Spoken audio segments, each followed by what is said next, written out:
14 اگست کے موقع کے اوپر بھی میں چاہ رہا ہوں کوئی نہ کوئی پیغام آپ لوگوں تک پہنچ جائے. باتیں کرنے کو تو بہت زیادہ ہے، لیکن جو اس وقت اللہ تعالیٰ کو دماغ میں ڈال دے گا بات، ظاہر ہے کہ انسان کا دل، اس کا دماغ، سب کچھ اللہ کے کنٹرول میں ہے. میرے بھائیو، اس وقت جو پاکستان بہت نازک صورتحال سے گزر رہا ہے، میں سمجھتا ہوں کہ ہم پہ بہت بڑی آزمائش آ گئی ہے، کیونکہ ورلڈ پالیٹکس بڑی تیزی سے تبدیل ہوئی ہے، خصوصاً ہمارے پڑوسی ملک افغانستان کے اندر، جہاں پہ ایک ظالم حکومت نے قبضہ کیا ہوا تھا ظالموں کی سپورٹ کے ساتھ، یعنی امریکہ کی سپورٹ کے ساتھ. اللہ تعالیٰ نے 20 سال کی جد و جہد کے بعد مسلمانوں کو اب کوئی امید کی کرن لگائی ہے کہ ان ظالموں سے جان چھوٹے جو کافروں کے اعلی کار بنے ہوئے تھے. صحیح مسلم میں حدیث ہے کہ اگر چور تیرے گھر میں گھس جائے تو ان سے لڑ، اس دوران اگر تو مارا گیا تو شہید ہوگا، اور اگر تو نے ان کو مار دیا تو تیرے اوپر کوئی ملامت نہیں ہے. یہ جنرل رول ہے.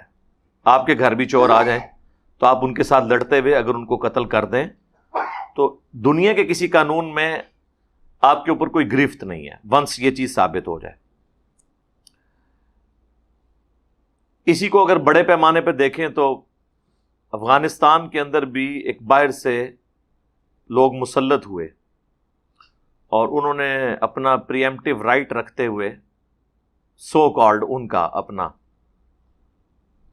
ایک مسلمان ملک کے اوپر قبضہ کیا اور اسے جنگ کی آگ کے اندر جھونک دیا، جس میں لاکھوں افغانی شہید ہوئے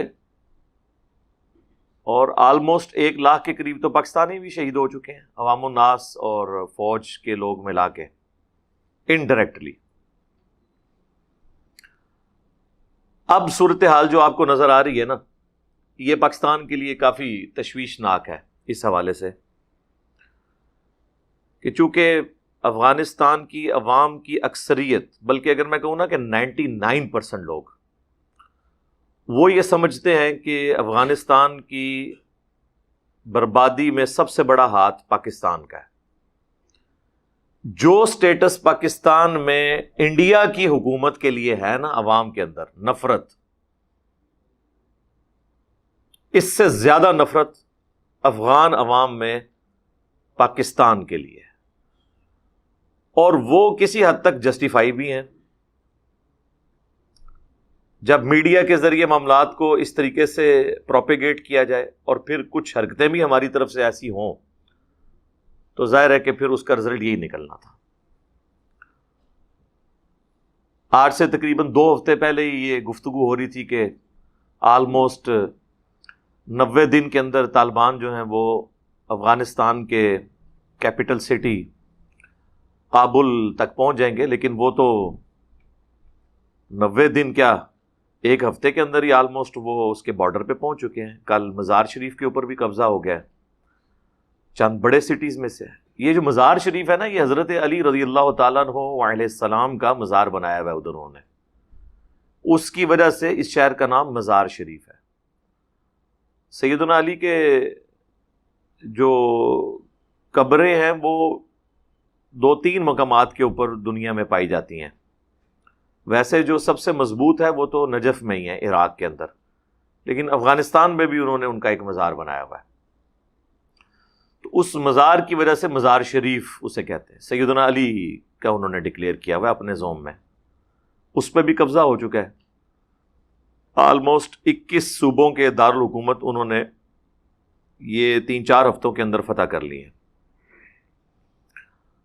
وہی مائٹ از رائٹ والا رول ہے کہ آپ دیکھ لیں پوری دنیا کے اندر لوگ ایڑیاں اٹھا کے دیکھ رہے ہیں اور سب لوگ تیار بیٹھے ہیں ان کو تسلیم کرنے کے لیے. کل افغانستان کے اندر 3,000 فوجی امریکہ نے بھی بھیج دی ہیں اپنے سفارتی عملے کو وہاں سے حفاظت کے ساتھ ریموو کرنے کے لیے. یہ ہوتی ہیں جی نیشنز کہ جن کے نزدیک چند سو سفارتی عملہ یا ان کی فیملیز ملائیں تو بمشکل 1,000 کے قریب ہی پہنچتے ہوں گے. وہ اتنے اہم ہیں کہ 3,000 فوجی انہوں نے ساز و سامان کے ساتھ اسلحے کے ساتھ وہاں بھیجیں اور ساتھ ہی ساتھ ظاہر ہے کہ ایئر فلائٹس کے لیے جہاز بھی بھیجیں کہ ان کو آپ حفاظت کے ساتھ لے کے آئیں. اور ایک ہماری نیشن ہے کہ جو ہم اپنے لوگ پکڑ پکڑ کے ایک سابقہ ڈکٹیٹر کے دور کے اندر ہم ان کے حوالے کرتے رہے. یہ ہے اہمیت. پھر لوگ کہتے ہیں کہ جی پاکستانی کیوں اپنی جو نیشنلزم ہے اس میں اس طرح بلیو نہیں رکھتے جس طرح کے باقی ملک رکھتے ہیں. تو نیچرل ہے نہیں رکھیں گے. ایک تو یہاں پہ ملٹی ڈائریکشنل قومیں آباد ہیں, پھر قوموں کے ساتھ لسانیت کی بنیاد کے اوپر, مذہبی منافرت کی بنیاد کے اوپر, فرقہ واریت کی بنیاد کے اوپر ہم لوگ اتنے تقسیم ہیں کہ ہم ایز اے قوم نہیں ہیں. صرف ملی ترانے گانے سے, پاکستان کا جھنڈا لگا لینے سے, فوجی پریڈ کر لینے سے آپ عوام کے دل میں ملک کی محبت نہیں پیدا کر سکتے. ہاں صرف اس خاص طبقے کے دل میں محبت پیدا کر سکتے ہیں جن کو آپ اس قوم کے ٹیکسز سے پیسے لے کے ان کو انسینٹیوز دیں, ان کو بھاری بھرکم تنخواہیں دیں, ان کو پلاٹس دیں, ان کو ٹھیکے دیں. اور یہ میں سنگل آؤٹ کسی ایک خاص طبقے کو نہیں کر رہا. ہمارے پولیٹیشنز, ہمارے ریاستی اداروں کے لوگ, سب کے سب لوگ اس حمام کے اندر ننگے ہیں. اب تو سوشل میڈیا کی برکت سے میرے نزدیک تو, اور ان لوگوں کے نزدیک سوشل میڈیا کی نحوست سے یہ سب کچھ عوام الناس کو پتہ چل چکا ہے. اگر اب بھی ہم نے ہوش کے ناخن نہ لیے تو ہم اپنے آنے والی نسلوں کو کوئی محفوظ ملک نہیں دے سکتے. اللہ کا شکر ہے کچھ عرصے سے پاکستان کی پالیسیز جو ہیں وہ بہتری کی طرف گامزن ہوئی ہیں. اس کا ثبوت پوری دنیا کے اندر ہمارے پرائم منسٹر صاحب چیخ چیخ کے تقریریں کر رہے ہیں, صحافیوں کے ساتھ گفتگو کر رہے ہیں کہ ہم ماضی میں جو کچھ کرتے رہے وہ غلط تھا. ساتھ وہ یہ بھی انصاف کر رہے ہیں کہ وہ ان لوگوں کو بھی کرٹیسائز کر رہے ہیں, ان طاقتوں کو جن کا اعلی کار ہم لوگ بنے, یعنی امریکہ اور یورپ, انہی کے کہنے پہ ہم سب کچھ کرتے رہے.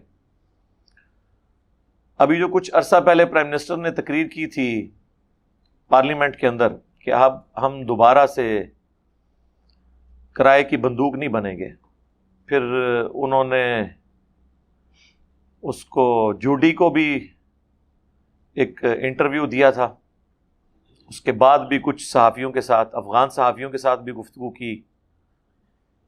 لیکن اب ہماری چیخو پکار سننے کے لیے کوئی دنیا میں تیار نہیں ہے.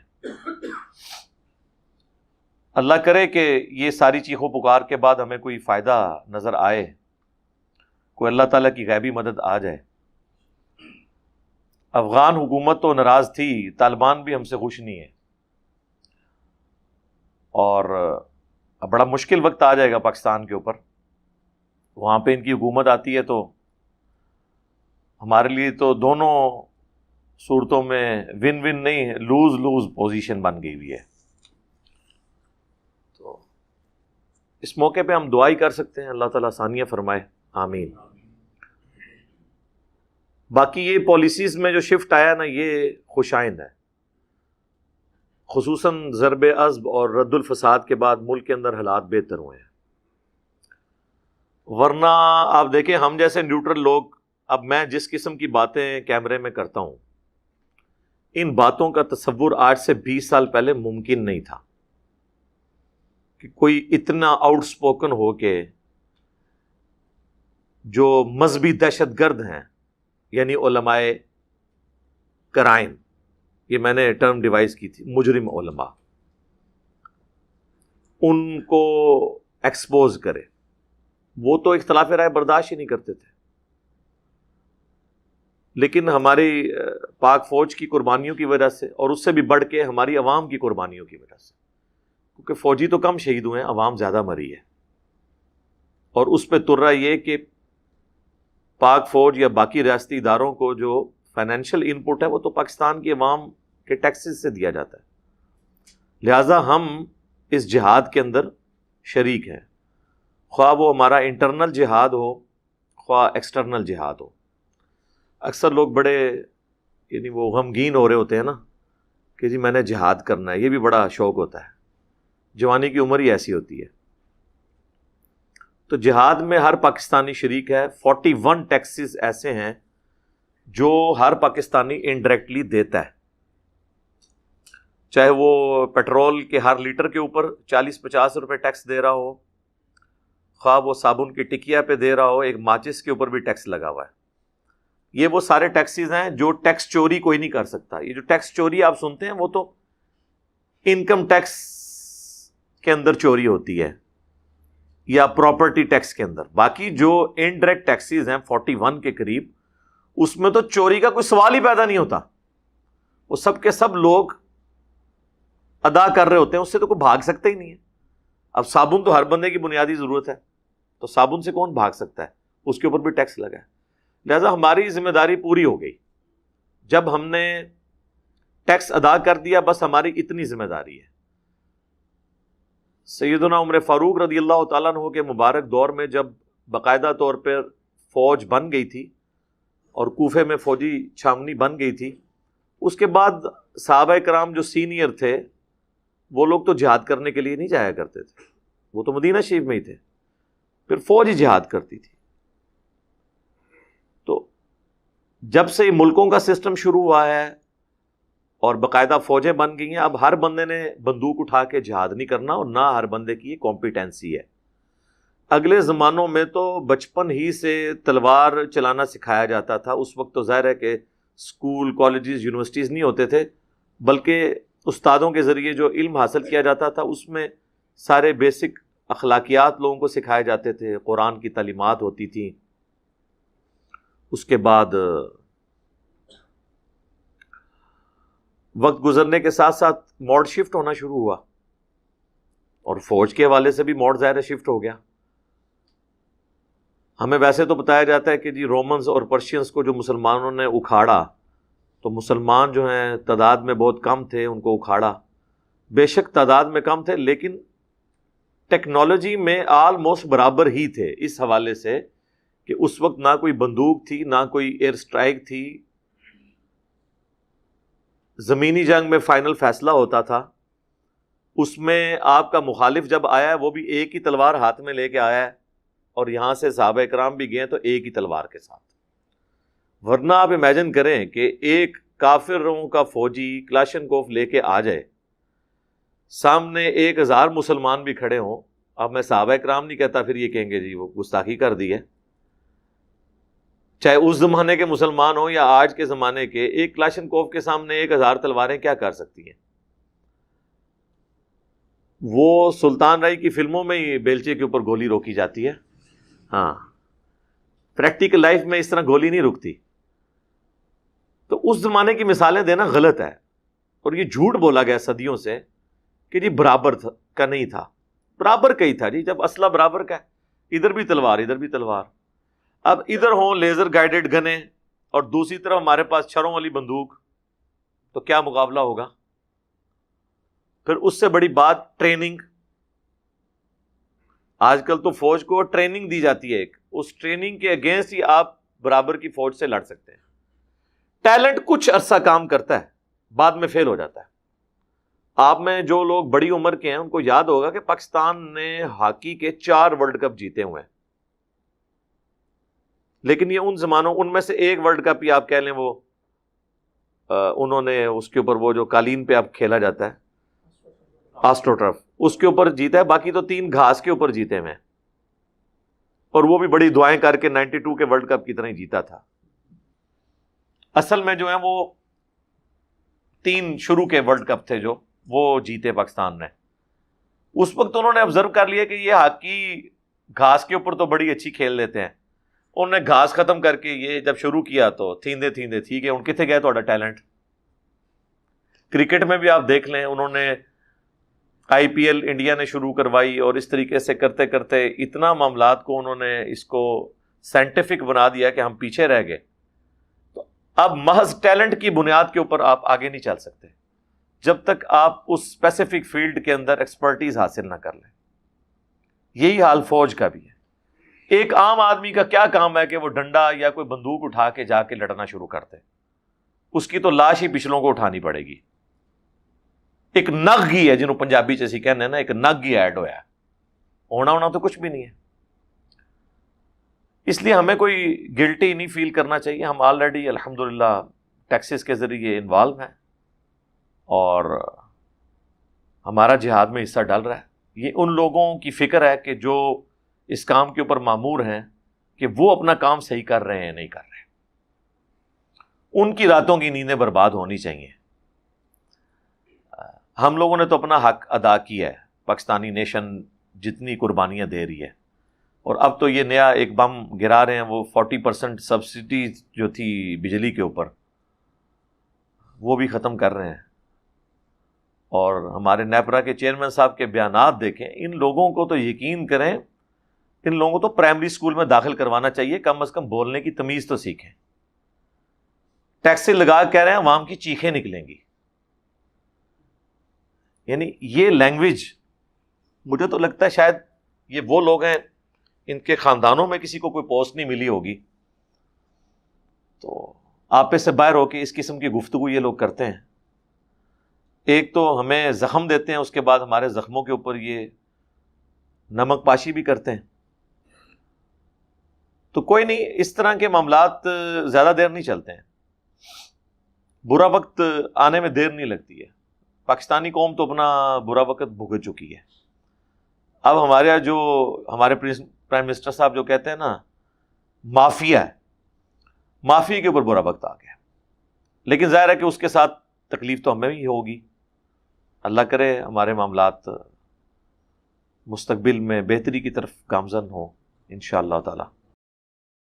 ہم تو صرف دبے الفاظ کے اندر خامیوں کو ہائی لائٹ کر سکتے ہیں، باقی تو کرنا کرانا تو پرائم منسٹر کی ذمہ داری ہے. صحیح مسلم میں حدیث ہے کہ بدترین گڈریا وہ ہے جو کسی قوم کے اوپر حکمران ہو، اور اگر وہاں پہ وہ انصاف قائم نہیں کرے گا تو وہ قیامت والے دن اللہ تعالیٰ اس کی پرسش کرے گا، اس کے لیے جہنم مقدر بن جائے گا والعیاذ باللہ تعالیٰ. جس طرح گڈریا بھیڑ بکریوں کی حفاظت کرتا ہے نا، اس طرح حکمران کی یہ ذمہ داری ہوتی ہے. بخاری اور مسلم دونوں میں حدیث ہے تم میں سے ہر شخص نگہبان ہے اور اس سے اس کے رعیت کے بارے میں پوچھا جائے گا. پھر آپ صلی اللہ علیہ وآلہ وسلم نے فرمایا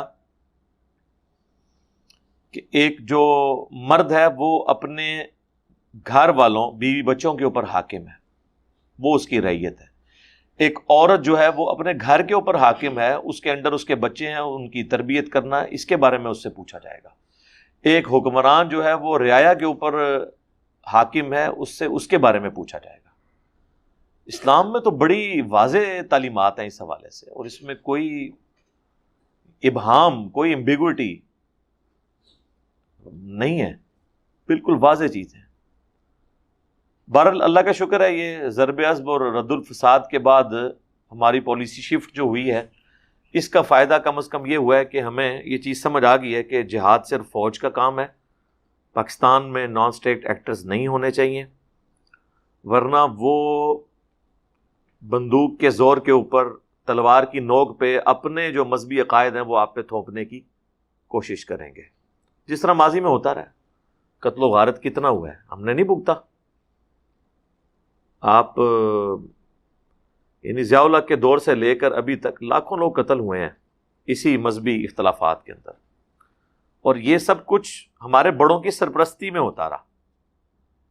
اور آج کے ہمارے بڑے مانتے ہیں کہ پرانے بڑوں نے ہمارے ساتھ کام ڈالا ہے، جس طرح ہم نے آپ کو منوا لیا ہے کہ آپ کے بابوں نے آپ کے ساتھ کام ڈالا ہے. پہلے تو کوئی ماننے کے لیے تیار ہی نہیں تھا، اتنا مقدسات ان کو ڈکلیئر کیا ہوا تھا، لیکن ایک ایک کر کے جب ان کی 2 نمبریاں آپ پہ کھلی تو آپ کو پتا چلا کہ یار قرآن و سنت میں تو کچھ اور لکھا ہوا تھا، یہ ہمارے بابے تو قرآن و سنت کے نام پہ عزت ویل کرتے رہے اور تعلیمات ہمیں بالکل اس کے الٹ بتاتے رہے. تو جب قرآن و سنت کے نام پہ انہوں نے عزت ویل کی اور اب قرآن و سنت کا احترام نہ کریں تو پھر یہ دین کے غدار ہوئے نا، کیونکہ جس بنیاد پہ انہوں نے عزت ویل کی تھی اسی کے دشمن رہے.